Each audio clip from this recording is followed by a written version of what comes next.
Good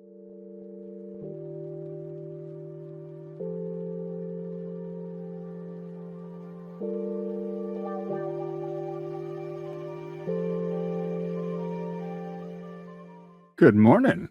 Happy Thursday. It is Thursday. And let's get going with Aunt Marge's big mistake. Harry went down to breakfast the next morning to find the three Dursleys already sitting around the kitchen table. They were watching a brand new television, a welcome home for the summer present for Dudley, who had been complaining loudly about the long walk between the fridge and the television in the living room. Dudley had spent most of the summer in the kitchen, his piggy little eyes fixed on the screen and his 5 chins wobbling as he ate continually. Harry sat down between Dudley and Uncle Vernon, a large, beefy man with very little neck and a lot of mustache. Far from wishing Harry a happy birthday, none of the Dursleys made any sign that they had noticed Harry enter the room. But Harry was far too used to this to care. He helped himself to a piece of toast and then looked up at the reporter on the television, who was halfway through a report on an escaped convict. The public is warned that Black is armed and extremely dangerous. A special hotline has been set up, and any sighting of Black should be reported immediately. No need to tell us he's no good, snorted Uncle Vernon, staring over the top of his newspaper at the prisoner. Look at the state of him, the filthy layabout.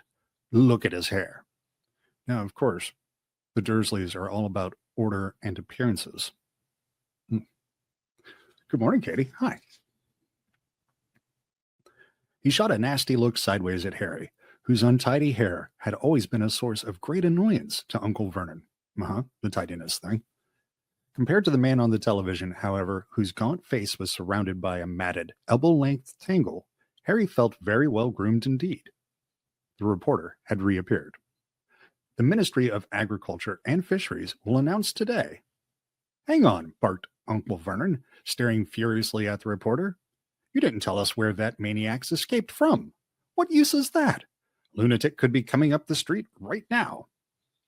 I would imagine a lunatic has better things to do than hang out in Privet Drive. Aunt Petunia, who was bony and horse-faced, whipped around and peered intently out of the kitchen window. She's looking for the escaped lunatic? Harry knew Aunt Petunia would simply love to be the one to call the hotline number.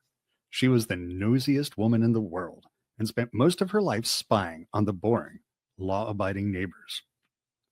When will they learn? Said Uncle Vernon, pounding the table with his large purple fist. All right, that doesn't sound healthy. He should get that checked out. That hanging's the only way to deal with these people. Medieval? Very true, said Aunt Petunia, who was still squinting into next door's runner beans. Uncle Vernon drained his teacup, glanced at his watch, and added, I'd better be off in a minute, Petunia. Marge's train gets in at 10. Harry, whose thoughts had been upstairs with the broomstick servicing kit, was brought back to earth with an unpleasant bump. Aunt Marge, he blurted. She's not coming here, is she? Aunt Marge was Uncle Vernon's sister. Even though she was not a blood relative of Harry's, whose mother had been Aunt Petunia's sister, he had been forced to call her Aunt all his life. Aunt Marge lived in the country, in a house with a large garden where she bred bulldogs. She didn't often stay at Privet Drive because she couldn't bear to leave her precious dogs, but each of her visits stood out horribly vividly in Harry's mind. At Dudley's 5th birthday party, Aunt Marge had whacked Harry around the shins with her walking stick to stop him from beating Dudley at musical statues. Wow. A few years later, she had turned up at Christmas with a computerized robot for Dudley and a box of dog biscuits for Harry. All right, so she is definitely playing in with the whole Dursley thing, isn't she? On her last visit, the year before Harry started at Hogwarts, Harry had accidentally trodden on the tail of her favorite dog. Ripper had chased Harry out into the garden and up a tree, and Aunt Marge had refused to call him off until past midnight. The memory of this incident still brought tears of laughter to Dudley's eyes. Marge will be here for a week, Uncle Vernon snarled. And while we're on this subject, he pointed a fat finger threateningly at Harry. We need to get a few things straight before I go and collect her. Dudley smirked and withdrew his gaze from the television. Watching Harry being bullied by Uncle Vernon was Dudley's favorite form of entertainment. Firstly, growled Uncle Vernon, you'll keep a civil tongue in your head when you're talking to Marge. All right, said Harry bitterly, if she does when she's talking to me. Secondly, said Uncle Vernon, acting as though he had not heard Harry's reply, as Marge doesn't know anything about your abnormality, I don't want any funny stuff while she's here. You behave yourself. You got me? She does sound worse than the Dursleys. Like, yeah, she's like taking it to the next level. I will if she does, said Harry through gritted teeth. And thirdly, said Uncle Vernon, his mean little eyes now slits in his great purple face, we've told Marge you attend St. Brutus's Secure Center for Incurably Criminal Boys.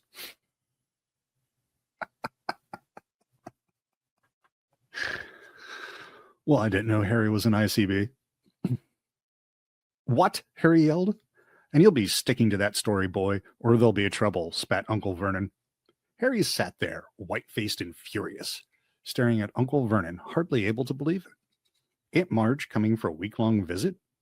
It was the worst birthday present the Dursleys had ever given him, including that pair of Uncle Vernon's old socks. Well, Petunia, said Uncle Vernon, getting heavily to his feet, I'll be off to the station then. Want to come along for the ride, Dudders? No, said Dudley, whose attention had returned to the television now that Uncle Vernon had finished threatening Harry. Dudley's got to make himself smart for his auntie, said Aunt Petunia, smoothing Dudley's thick blonde hair. Mommy's bought him a lovely new bow tie. Uncle Vernon clapped Dudley on his porky shoulder. Not a single kind adjective for the Dursleys. Oh, he sure is. See you in a bit then, he said, and he left the kitchen. Harry, who had been sitting in a kind of horrified trance, rightfully so, I'd be horrified too, this sounds god-awful, had a sudden idea. Abandoning his toast, he got quickly to his feet and followed Uncle Vernon was pulling on his car coat. I'm not taking you, he snarled as he turned to see Harry watching him. Like I wanted to come, said Harry coldly. I want to ask you something. Uncle Vernon eyed him suspiciously. Third years at Hogg, at my school, are allowed to visit the village sometimes, said Harry. So, snapped Uncle Vernon, taking his car keys from a hook next to the door. I need you to sign the permission form, said Harry in a rush. And why should I do that? Sneered Uncle Vernon.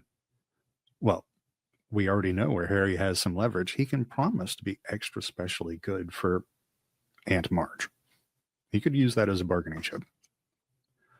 Well, said Harry, choosing his words carefully, it'll be hard work pretending to Aunt Marge that I go to St. What's-Its.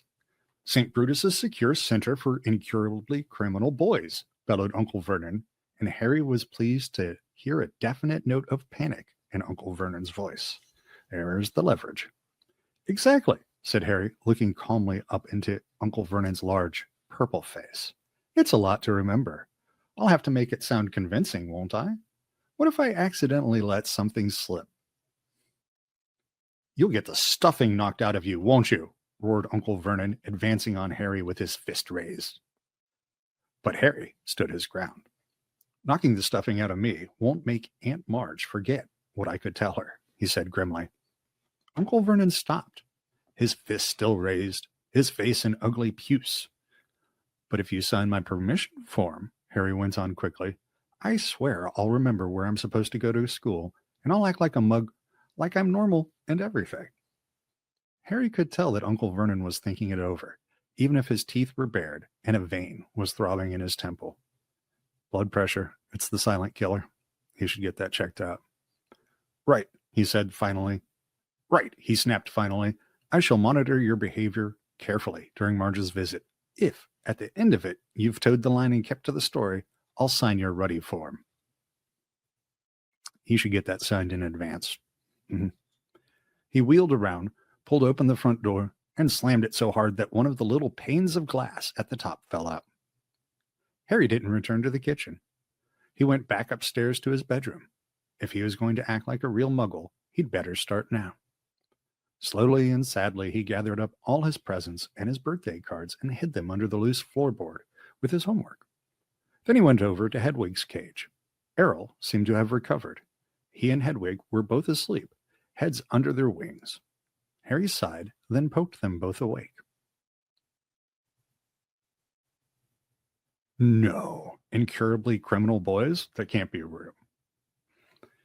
Hedwig, he said gloomily, you're going to have to clear off for a week. Go with Errol. Ron will look after you. I'll write him a note explaining. And don't look at me like that. Hedwig's large amber eyes were reproachful. It's not my fault. It's the only way I'll be allowed to visit Hogsmeade with Ron and Hermione. 10 minutes later, Errol and Hedwig, who had a note to Ron bound to her leg, soared out of the window and out of sight. Harry, now feeling thoroughly miserable, put the empty cage away inside the wardrobe. But Harry didn't have long to brood. In next to no time, Aunt Petunia was shrieking up the stairs for Harry to come down and get ready to welcome their guest. Do you have something in your hair? Aunt Petunia snapped as he reached the hall. Harry couldn't see the point of trying to make his hair lie flat. Aunt Marge loved criticizing him, so the untidier he looked, the happier she would be. All too soon, there was a crunch of gravel outside as Uncle Vernon's car pulled back into the driveway, then the clunk of the car doors and footsteps on the garden path. Get the door, Aunt Petunia hissed at Harry. A feeling of great gloom in his stomach, Harry pulled the door open. Think about that feeling. How bad is this situation where he is feeling great gloom in his stomach? That's somatic right there, man. On the threshold stood Aunt Marge. She was very like Uncle Vernon, large, beefy, and purple-faced. She even had a mustache, though not as bushy as his. In one hand she held an enormous suitcase, and tucked under the other was an old and evil-tempered bulldog. Wasn't that a Gimli joke in Lord of the Rings? How do you tell dwarvish men from dwarvish women? Their beards aren't as long. Where's my dudders? Roared Aunt Marge. Where's my nephew poo? Dudley came waddling down the hall, his blonde hair plastered flat to his fat head, a bow tie just visible under his many chins. Aunt Marge thrust the suitcase into Harry's stomach, knocking the wind out of him, seized Dudley in a tight one-armed hug, and planted a large kiss on his cheek. They really couldn't make the scapegoat golden child dynamic any more clear here, could they? Harry knew perfectly well that Dudley only put up with Aunt Marge's hugs because he was well paid for it. And sure enough, when they broke apart, Dudley had a crisp 20-pound note clutched in his fat fist. Right? Petunia, shouted Aunt Marge, striding past Harry as though he was a hat stand. Aunt Marge and Aunt Petunia kissed, or rather, Aunt Marge bumped her large jaw against Aunt Petunia's bony cheekbone. Uncle Vernon now came in, smiling jovially as he shut the door. Tea, Marge, he said, and what will Ripper take? Ripper can have some tea out of my saucer. Oh, no. I love dogs, but that's not okay, said Aunt Marge, as they all trooped into the kitchen, leaving Harry alone in the hall with the suitcase. But Harry wasn't complaining. Any excuse not to be with Aunt Marge was fine by him, so he began to heave the case upstairs into the spare bedroom. You know, throughout these books, there's a lot of heaving things up the stairs, taking as long as he could. By the time he got back to the kitchen, Aunt Marge had been supplied with tea and fruitcake, and Ripper was lapping noisily in the corner. Harry saw Aunt Petunia wince slightly as specks of tea and drool flecked her clean floor. Aunt Petunia hated animals. Well, of course she does. They're disorderly. They refuse to be properly defined and boxed and stay in their labels. And they make messes. Wonder why they put up with Aunt Marge then. Who's looking after the other dogs, Marge? Uncle Vernon asked. Oh, I've got Colonel Fubster managing them, boomed Aunt Marge. He's retired now. Good for him to have something to do. But I couldn't leave poor old Ripper. He pines if he's away from me. Ripper began to growl again as Harry sat down. This directed Aunt Marge's attention to Harry for the first time. So, she barked, still here, are you? Yes, said Harry. Don't you say yes in that ungrateful tone, Marge growled. It's damn good of Vernon and Petunia to keep you. Wouldn't have done it myself. You'd have gone straight to an orphanage if you'd been dumped on my doorstep. That probably would have been better. Harry was bursting to say that he'd rather live in an orphanage than with the Dursleys, but the thought of Hogsmeade form stopped him. He forced his face into a painful smile. Don't you smirk at me, boomed Aunt Marge. I can see you haven't improved since I last saw you. I hoped school would knock some manners into you. She took a large gulp of tea, wiped her mustache, and said, Where's it that you sent him again, Vernon? St. Brutus's, said Vernon promptly. It's a first-rate institution for hopeless cases. I see, said Aunt Marge. Do they use the cane at St. Brutus's, boy? She barked across the table. Uncle Vernon nodded curtly behind Aunt Marge's back. Yes, said Harry, then feeling he might as well do the thing properly, he said, all the time. Excellent, said Aunt Marge. I won't have this namby-pamby, wishy-washy nonsense about not hitting people who deserve it. A good thrashing is what's needed in 99 cases out of 100. Have you been beaten often? This is like the female version of Filch. What the heck? She is all about hurting people. Oh, yeah, said Harry, loads of times. Aunt Marge narrowed her eyes. I still don't like your tone, boy, she said. If you can speak of your beatings in that casual way, they clearly aren't hitting you hard enough. Petunia, I'd write if I were you. Make it clear that you approve the use of extreme force in this boy's case. Perhaps Uncle Vernon was worried that Harry might forget their bargain. In any case, he changed the subject abruptly. Heard the news this morning, Marge? What about that escaped prisoner, eh? The level of dehumanization that the Dursley clan have towards Harry is just absolutely insane. As Aunt Marge started to make herself at home, Harry caught himself thinking almost longingly of life at number 4 without her. Uncle Vernon and Aunt Petunia usually encouraged Harry to stay out of their way, which Harry was only too happy to do. Aunt Marge, on the other hand, wanted Harry under her eyes at all times, so that she could boom out suggestions for his improvement. She also got like a little the Umbridge thing going on.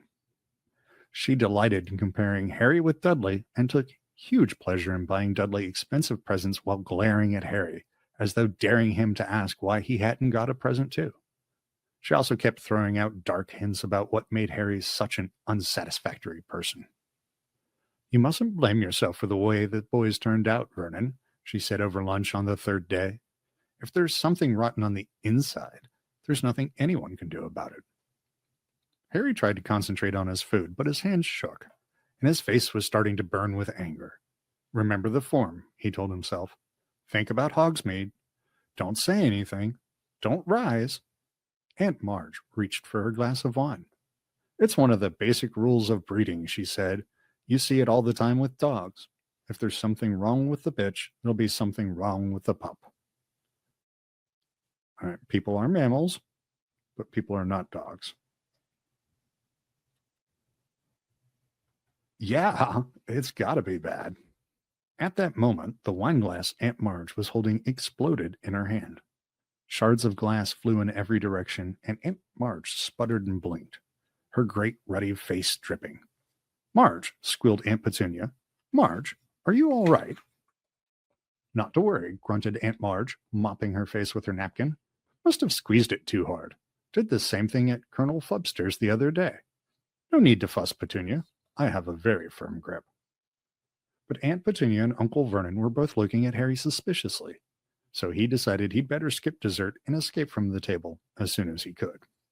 Smooth. Outside in the hall, he leaned against the wall, breathing deeply. It had been a long time since he'd lost control and made something explode. He couldn't afford to let it happen again. The Hogsmeade form wasn't the only thing at stake. If he carried on like that, he'd be in trouble with the Ministry of Magic. Harry was still an underage wizard, and he was forbidden by wizard law to do magic outside school. His record wasn't exactly clean either. Only last summer he'd gotten an official warning that had stated quite clearly that if the ministry got wind of any more magic in Privet Drive, Harry would face expulsion from Hogwarts. He heard the Dursleys leaving the table and hurried upstairs, out of the way. Harry got through the next 3 days by forcing himself to think about his handbook of do-it-yourself broom care whenever Aunt Marge started on him. This worked quite well, though it seemed to give him a glazed look because Aunt Marge started voicing the opinion that he was mentally subnormal. I'm kind of surprised she's just starting that.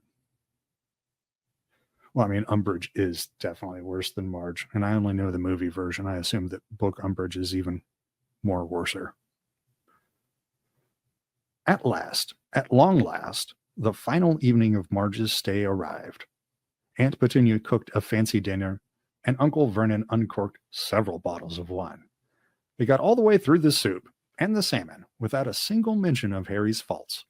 During the lemon meringue pie, Uncle Vernon bored them all with a long talk about Grunnings, his drill-making company. Then Aunt Petunia made coffee, and Uncle Vernon brought out a bottle of brandy. After several bottles of wine, "Can I tempt you, Marge?" Aunt Marge had already had quite a lot of wine. Her huge face was very red. "Just a small one, then," she chuckled. "A bit more than that. And a bit more. That's the ticket." Dudley was eating his 4th slice of pie. Aunt Petunia was sipping coffee with her little fingers sticking out. Harry really wanted to disappear into his bedroom, but he met Uncle Vernon's angry little eyes and knew he would have to sit it out. "Ah," said Aunt Marge, smacking her lips and putting the empty brandy glass back down. "Excellent nosh, Petunia. It's normally just a fry-up for me of an evening, with 12 dogs to look after." She burped richly and patted her great tweed stomach. "Pardon me, but I do like to see a healthy-sized boy," she went on, winking at Dudley. How could anybody interpret that as healthy? "You'll be a proper-sized man, Dudders, like your father. Yes, I'll have a spot more brandy, Vernon. Now this one here," she jerked her head at Harry, who felt his stomach clench. The handbook, he thought quickly. "This one's got a mean, runty look about him. You get that with dogs. I had Colonel Fubster drown one last year. Ratty little thing it was. Weak. Underbred." Oh my God. Harry was trying to remember page 12 of his book, A Charm to Cure Reluctant Reversers. "It all comes down to blood, as I was saying the other day. Bad blood will out. Now, I'm saying nothing against your family, Petunia." She patted Aunt Petunia's bony hand with her shovel-like one.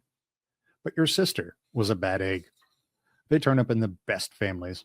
Then she ran off with a wastrel, and here's the result right in front of us." That's why they tolerate Marge, because she affirms some part of the Dursleys' horribleness, even though they hate the dogs.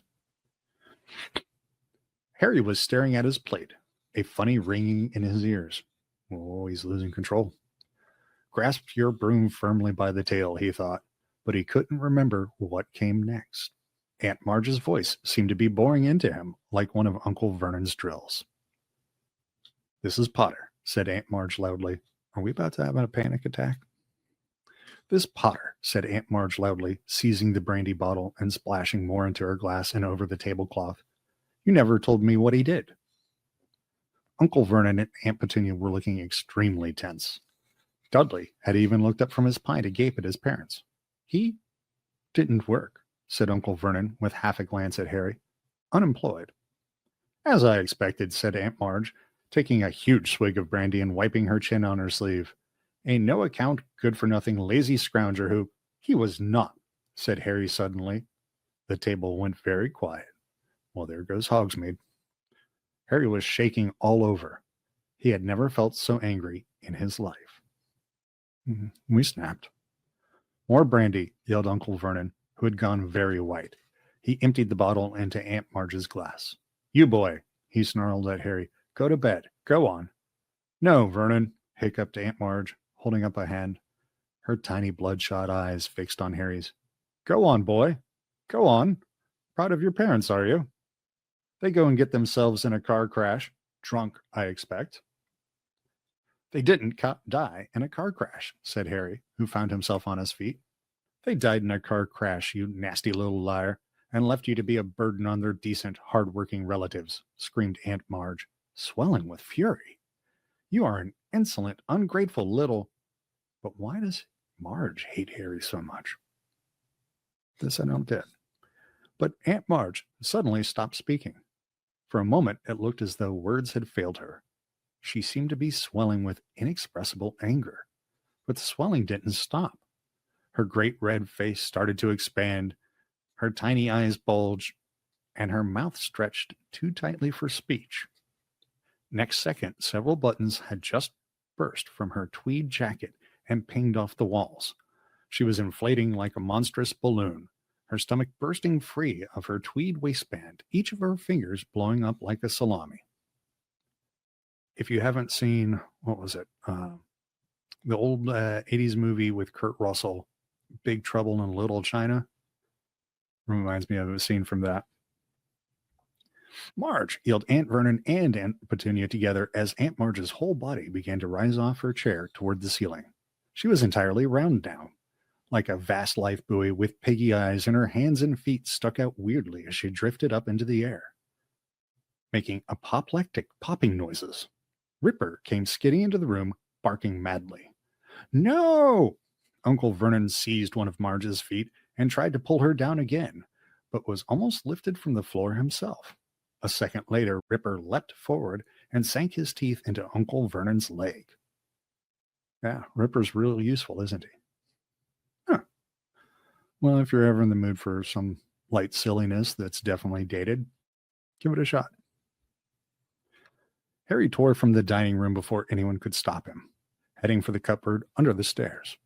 The cupboard door burst magically open as he reached it. In seconds, he had heaved his trunk to the front door. He sprinted upstairs and threw himself under the bed, wrenching up the loose floorboard, and grabbed the pillowcase full of his books and birthday presents. He wriggled out, seized Hedwig's empty cage, and dashed back downstairs to his trunk, just as Uncle Vernon burst out of the dining room, his trouser leg in bloody tatters. "Come back in here," he bellowed. "Come back and put her right." But a reckless rage had come over Harry. He kicked his trunk open, pulled out his wand, and pointed it at Uncle Vernon. "She deserved it," Harry said, breathing very fast. "She deserved what she got. You keep away from me." He fumbled behind him for the latch on the door. "I'm going," Harry said. "I've had enough."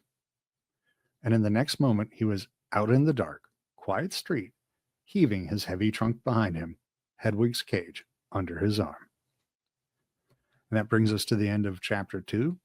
We'll be doing Chapter 3, The Night Bus, soon. Thanks for joining me, and I hope you had a wonderful time, and I'll see you all later. Oh, yeah, Violet and Charlotte and the Chocolate Factory as well. It's been done a couple of times. All right, guys, thanks, and I'll see you all later.